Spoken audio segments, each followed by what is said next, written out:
L-Aġenzija Residenza Malta li tul il-5 snin li ilha topera kisbet tħul ta' aktar minn 60 miljun euro bdiet topera minn uffiċini ġodda f'Ħall-Qormi li riflettu l-ħidma kbira li twettaq li kull ma jmur qed tiżdied.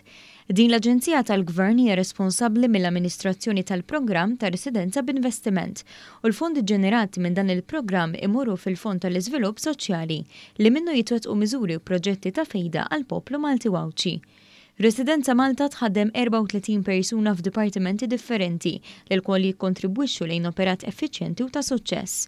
Il-kap eżekuttiv tal-Aġenzija Charles Mizzi qal li dan il-pass se jfisser aktar servizzi ta' kwalità. Illum l-Aġenzija r-rimit tagħha twessa ħafna wkoll għaliex għajniex biss nattiraw applikazzjonijiet ta' residenza b'investiment imma ftaħna wkoll għal programm ġdid li huwa dak ta' Nomad Residence Permit. Il-Ministru Byron Camilleri tenna li l-istrateġija tal-Gvern tibqa' li tattira investiment u talent barrani b'mod sostenibbli. Illum l-Aġenzija Residenza Malta għandha uffiċini ġodda ġewwa Ħall-Qormi sabiex tkun tista' toffri l-aqwa servizzi lill-klijenti tagħha, tkompli tirriklama lil pajjiżna b'mod tajjeb ħafna u anke toffri l-aħjar ambjent għall-ħaddiema tagħha.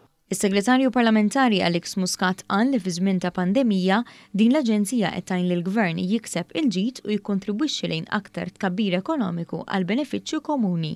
Huwa tajjeb li qed inauguraw dawn l-uffiċċji ambjent ferm iktar sabiħ minn fejn kienet l-Aġenzija qabel sabiex il-ħaddiema tagħna ikunu f'post ferm aħjar allura nkunu nistgħu nkomplu bil-ħidma tagħna sabiex nibqgħu nattiraw l-investiment lejn pajjiżna.